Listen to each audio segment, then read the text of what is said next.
Okay, so you dragged me out of bed, and you made me watch the new episode. Season 4. Happy Star Trek Discovery premiere day, ladies and gentlemen. Oh man. So to those of you who are in international markets, it's probably a double-edged sword. Like, I feel for you, I really do, because that was shitty, man. Netflix just the day before the season was supposed to drop, Netflix was like, oh, by the way. Just dropping Discovery for international markets. Well, I mean, like, it's not. I don't think in the U.S. we had Discovery on Netflix. No, it was never on Netflix in the U.S. I'm not sure about Canada, but I think that Paramount Plus is still available in Canada and Mexico. If I'm not mistaken, it's basically available in the North American market, but nowhere else in the world. That was my understanding when I was reading about it yesterday. So yeah, it's not. It's pretty lame. Yeah, that's terrible. So season 4 of Discovery just dropped. We just watched it. In preparation for this, I had not seen season 3, and I binged it over the span of the past day and a half. Yeah, I came over yesterday and watched a few episodes with him, and man, like, it was intense. And it was like every time an episode ended, I was like, "Are we taking a break?" He's like, "No, keep going, just fucking do it." I was yelling a lot. Yeah. I yelled a great deal. I could do a whole video on my problems with season 3, but we're not here to talk about that. No, we're here to talk about season 4. Right. We're giving our first impressions and maybe some predictions about this this season. I've got some predictions. And then what we could do, because obviously, like, we're doing the commentary tracks for season 1 right now.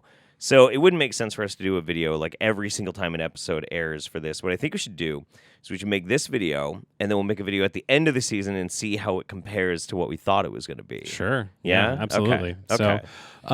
So yeah, this episode was titled Kobayashi Maru, and it takes place, I believe it said 4 months after the events of the previous episode. Yeah, it's a few months. So, yeah. And so there's a lot of big changes from season 3 to season 4. Obviously, like at the end of season 3, Saru, who was captaining, is now taking care of. I can't believe this shit. I just saw it. Finding out that the reason for the cataclysmic the burn. And why you would ever have a show with the acronym STD have a major plot point called The Burnout. I don't know. It's a joke a lot of people have made, but I still can't stop laughing about it. But anyway, it was caused by the psychic scream of pain from some Kelpian child that was caught in all sorts of shit. Emotionally stunted Kelpian child? Would that be the nice way of saying That's it? the nicest way to put it, yes. And I was very disturbed by it, and I wanted to make many crass jokes, and I will not. We're just gonna just go right past that. We're gonna move right past that. So Saru is on their planet, and he's taking care of him. So now Michael Burnham, of course, is the captain now, of course. What I really loved about this episode was they did something where they took what they thought worked from the 2009 series, I guess the Kelvin timeline movies.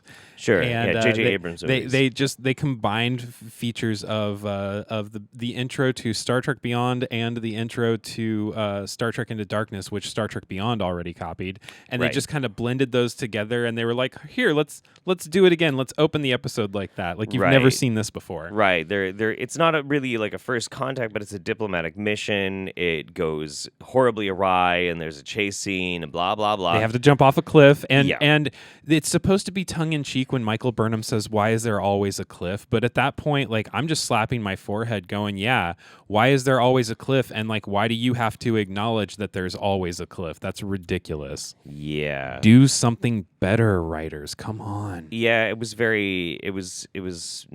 wasn't good. And I mean, like, the weird butterfly people was kind of a cool concept. It was a cool concept. It was also because, like, that was supposed to be what I took it as like that was their technology incorporating into them, and that was why it was like they were all screwed up because their technology was off or something. Sure, I think that's interesting. And there were some cool concepts of that, like going in and showing a culture that's mistrustful of the Federation. That's great. Like showing cultural misunderstandings and stuff. That's great. But like, Star Trek. Like, if Michael Burnham is supposed to be the captain of this ship and she's supposed to be like experienced enough to be handling this, rather than like bumbling over her words, talking about how a cat is a queen and like having that be mistaken for them kidnapping a monarch, like that's dumb. It's supposed to be fun, and it is fun in some ways, and I would be able to totally forgive it if not for the fact that, well, one, I hate Michael Burnham with the fire of 1,000 suns, and two, like you said, it's just taking the same concept that we saw in 2 major Hollywood movies of Star Trek, and it's just like, dude, this is fucking whatever. Rehashing it again. So we get introduced to a new character, the president of the Federation. Yeah, I can't remember exactly what her name is, but watching the episode, she was the character that I ended up liking the most by the end of the episode. Same, absolutely. She's half human, and then the other half is, so I guess she's a quarter Cardassian and a quarter Bajoran.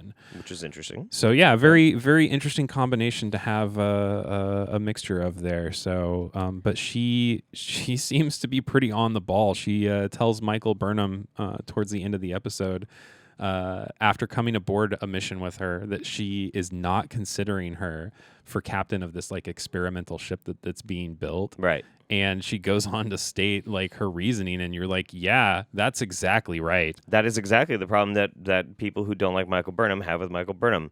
She's impulsive. She's irrational. She doesn't really make command decisions. She makes emotional decisions. She has an emotional need to save everyone. Yeah, she's unstable, and it's one of the reasons why she's insufferable. But for some reason, the writers, Kurtzman, has to fucking inject her into everything. So one of the major plot points is that there's like this station. It's all fucked up. They lose contact. They need to go and save it. And at one point, they're like, well, what do we do for this one thing to solve this one problem? They're like, oh, we need to go with like a worker bee spacecraft thing to like remove stuff. And of course, they don't have the best pilot, which is Detmer. Burnham has to do it. It's the same fucking thing in every goddamn episode. It's like, hey, there's a problem, and we have competent officers who could totally fucking do it, but we're going to have Michael Burnham do it. Yep. So. Because she's the main character. Yeah, so plot rundown, just a real quick recap of everything that happens. There are some spoilers. I guess we're pretty much completely spoilers. Fuck it, dude. Yeah, we're spoilers. Fuck, so we start out on this planet. There's a cultural misunderstanding. They have to drop off dilithium. Michael Burnham manages to do it even though everybody's shooting at her, trying to kill her, and she still manages to diplomacy or whatever. They go back to Starfleet headquarters because Starfleet Academy is opening for the first time in 125 years. The new president of the Federation wants to give a speech. Michael Burnham's not happy about it because she thinks that she's using it as a political moment, which there's nothing wrong with that. I mean, it is a political moment. Yeah, whatever. So Michael Burnham's all distrustful of the president. She gives a speech at Starfleet Academy. Then the president decides that they get a distress call. The space station's in trouble and they have to send Discovery, and the president decides she wants to go with her. Michael Burnham tries to tell her no, looking at Admiral Vance, and Admiral Vance is looking at her like, what the fuck do you want me to do? This is the president telling you that she's going on your ship. You can't tell her no. Yeah, Jesus Christ. So after like trying to protest 3 times, the president's like, no, I'm coming. So anyway, they go to the space station. There's all this banter with the crew. It's bad. It's insufferable. It's like watching a Marvel movie, only like an imitation Marvel movie where the banter's not even as good. Oh, I know.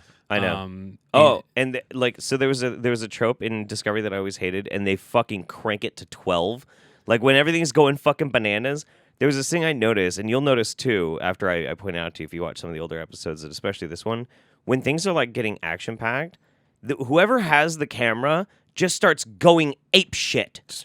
They go fucking ape shit. They go like this. They like stumble as they go backwards. And then like, hey, we need to have like 8 or 9 people talking all in a line. And so the camera's like swooping through, and it's very fucking dramatic. It makes me want to throw up. It's disorienting for awful. Sure. So they get onto the space station, and there's like this annoying, whiny commander who you automatically don't have any sympathy for. Yeah. And then he proceeds to go like space crazy. Yeah. And then like at the very last minute when Michael Burnham swoops in to save everybody, he's like one of the only people that doesn't get saved, so that when they kill him off, you're not sad about his death at all. Right, because he acted irrational. Yeah, it's like who cares? So. And then at the last minute, when Discovery should have taken off, and Burnham decides to stay because like there's like 3 people left that need to be saved, and Right. the president's like, you're putting the lives of your crew at risk for like 3 people, and she's like, I have to do it. Then she saves everybody miraculously, and Of course she does. then they have their big talk. So Yep. I had high hopes when the episode first started. Like, so the diplomatic thing, I was like, it's kind of a ripoff, but whatever, it's fine. And then, like, as things are progressing and shit, and like the way Sonequa Martin Green was like carrying herself, I was like, whoa. Okay, so we've gotten a few months now, and like all this crazy shit happened. This overly emotional, fucking stupid concept of the burn. All this shit. Maybe now we're not gonna have Michael Burnham, but actually like command Michael Burnham. sure. And like she won't have to fucking do everything. And then she has to go and fucking do everything. I'm like, motherfucker. Well, maybe at least she won't be dramatic and have that one fucking expression she always has. And there always has to be a deep, like the whole fucking show. 3 seasons now, and now into the first episode of the 4th. Every fucking episode is all about the plot development and emotional stability of an unlikable fuck. I fucking hate Michael Burnham. And they really showed like they were about to fucking do something different. And it's not just the Michael Burnham show and her fucking feelings and how much she's a fuck up. Right. And has to do everything. Well, and then they do the same thing. And they build the show from the very beginning that it was going to be a show focused on an officer who was not a captain, who was like, it was going to be, focused on the character or whatever. But then they shifted it. They made her the fucking captain. Like she was the focus of the show the whole time. And if it would have been that like she had to work her way back up and actually earn her way back into being trusted, but that's not how it happened. No. She got plucked out of prison by a captain from the Mirror Universe who was in love with the Mirror Universe version of her. Dumb and contrived. And then she ended up being able to become a captain again. Dumb and contrived. Exactly. So let's move on to, we didn't like the episode. I think that's pretty clear. Maybe some predictions for going forward in the season? So one of the main things in the plot is like this big like gravitational bubble wave thing, like fucking Hadouken, and it destroyed Book's planet. Destroys Book's planet. Oh, and oh my God. So apparently last season, Book's nephew. Oh yeah, you got to talk about this. But this is our Dune Easter egg for this video. So last season, Book's nephew was introduced, and his name was apparently Lado or Lotto or something like that. I think it was like Lotto. Lado. Yeah, and now in the subtitles, his name is Leto. Leto, as in the fucking Duke Leto Atreides from Dune. Yeah, it was very obvious. It was very bad. But yeah, anyway, there's like some horrible scenes with that, and it sucked, and like I'm glad his plan is fucking destroyed because it was stupid, and he's stupid, and everything's, and Book has a weird little mouth. He's got a weird little mouth. I think the actor is incredibly handsome, and he's a good actor. I don't like his character necessarily, and I cannot stop looking at his fucking mouth. Yeah. It's driving me crazy. That's one of Jeff's biggest distractions all day yesterday. He was like, look at how small his mouth is. What the can't fuck, take it. dude? What the fuck? Everything, handsome man. Handsome as fuck. Tiny little mouth. So gravitational waves. Okay. Let's hear. So I think because there was no real big bad in season 3, this season, because I mean, whatever her name was, the fucking green bitch was not really a big bad. Osira, yeah. It's just whatever. Osira the Orion. Fuck. They need to have a big doomsday. It's a big doomsday threat. That's my thinking. As far as what it is, I'm not exactly like the Red sure. Angel. Like the Red Angel. Don't even get me started on that shit either. But it's gonna have to be a callback to something like Lost, for a long Verger. time. Maybe it's V'ger. V'ger, yeah. Yeah, maybe it's V'ger. Yeah. That could be it. Maybe it's the whale ship from Voyage Home. Oh God! Oh, wouldn't that be great? The space whales are back. Because that thing emitted gravitational waves fucking shredded shit. I saw a tweet on Twitter today that said it was talking about the premiere, and it said the Borg are back. I don't think I don't think they're gonna do that because Picard. Picard's already focused on that. It's a whole thing of like TNG had the Borg, and then DS9 couldn't have the Borg, so they did the Dominion War. and then Voyager had the Borg. So it's kind of like a stepladder sort of thing. And that's why Discovery didn't have it. Gotcha. And I think because of Picard, there's no way they would put the Borg into Discovery. Yeah. So what's your prediction? Oh, you said it was a callback. Okay, so I'm gonna make a prediction here, just based on okay. So one thing I think is something that I believe was already confirmed, and that's Gray, the androgynous, incorporeal boyfriend of Adira, is going to get a corporeal body, which he's already talking about in the very first episode. When I incorporate, I don't even want to get started on how much those two are the most insufferable fucking things in the world. So it's going to be so great now having to have this actor interact with the rest of the crew in actual realness. Oh, that's going to be fantastic. Yeah. And then my other prediction, I think Gray should be the first officer. Fuck it, dude. Fuck it. No, I'm serious, dude. Fuck it. At this point, fuck it. I want him to go off the fucking rails. I don't give a shit, man. Just fuck it. Oh, man. I think that whatever. Yeah. Okay, my other prediction is that Detmer and Ooshu, I think is what her name is. Yeah. They're going to become lovers. They're going to become a couple. Like okay. They've got some serious like eye effing each other going on the bridge. So wouldn't it be interesting if like the gravitational wave is like an attack by the Founders or something? Like it's like they're gonna do the you know what I think is the best unused plot line in Star Trek ever? What's that? You remember the episode that was a treasure hunt in the Next Generation where like the Romulans were racing the Cardassians and the Klingons? Oh, for the origin of where life came from, and right. it turned out that like every single species was like seeded from this one, like, I don't want to say master race because that sounds terrible. Yeah, it does. And I guess you can take like the implications of like the writing of that episode. But, wow. It's kind of like a Prometheus kind of Alien Covenant kind of storyline where it's one species seeded another one, and you didn't really hear much about that again. Is it possible? Ancient astronaut. Anyway, aliens. So any other predictions for the season going forward? See, I don't know if they bring a call back to that, we have to have more time travel, and Michael Burnham has to travel back to the beginning of time and literally donate her amazing genetic code for the actual blueprint of all races. Oh, so it turns out that race that like everybody was racing for in the Next Generation was actually seeded by Michael Burnham? Yeah. Yeah. That would really be the Ouroboros, the snake eating its own tail. That would be incredible. Yeah. I feel like at some point in this season, we're for some reason going to have Romulan samurai. Oh, no. I think that's probably going to happen. Oh, no. Yep. I mean, they already made her fucking mom into a Romulan samurai. They did make her mom into the Romulan samurai girl, yeah. Weird warrior nun, fucking obnoxious shit. Yeah, I don't know, man. I don't know. But I think whatever the big bad is, it's going to be a big fucking callback, and it's going to be a galaxy-wide spanning threat, because of course it is, and it will be very stupid. Yeah. I agree.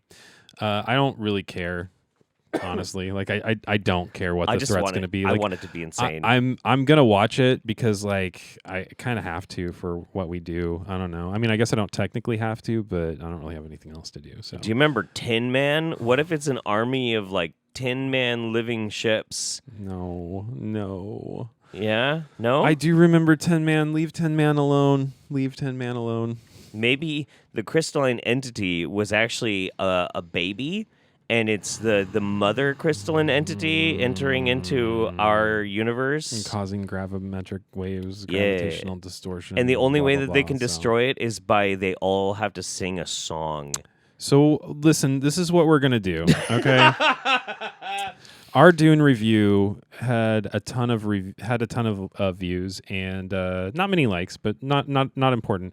If this video gets like 1,000 views, I would say like I'll try to convince Jeff to like review each episode week by week as we go along, because honestly, with everybody in the world who's not able to watch this show and like how it was kind of like it was done dirty between Netflix and Paramount Plus. I mean, I feel like I feel like if people are looking for the content, then we're kind of responsible to provide it for them. True, we can tell you how much it's fucking awful. Yeah, and that's if that's what you want to hear, like this is the channel to come to, because we will be brutally honest. As two people who love Star Trek, like I'm not gonna fucking sugarcoat it. This is bad. Yeah, it's terrible. Like Star Trek was at least something that I could go to and be like, God damn, like there's some bad episodes peppered in throughout, but it's not consistently shit when you watch it. The only good episode of Discovery was episode 2 of season 3, because Michael Burnham wasn't in it until, of course, the end when she saves everybody.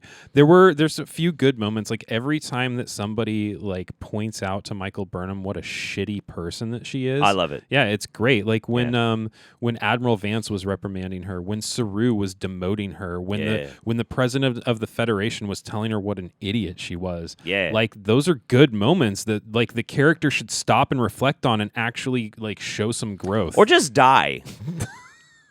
Well, I'm not gonna go that far. Like I don't like Michael Burnham, but like I don't know, whatever. So I don't know. Do you have anything else to say about this shit episode? No. Okay. Go watch it. Don't watch it watch it if you can, if you want to. If you like, don't. comment, and subscribe. There you go. Tell us that we're a bunch of shitty people for not liking your shit show. Tell us we don't know how to review anything and that we're bad at it. That's what we want to hear. Here's my bare feet because it triggers people. Fuck off. All right. Anyway, this episode sucked. Bye. Take care.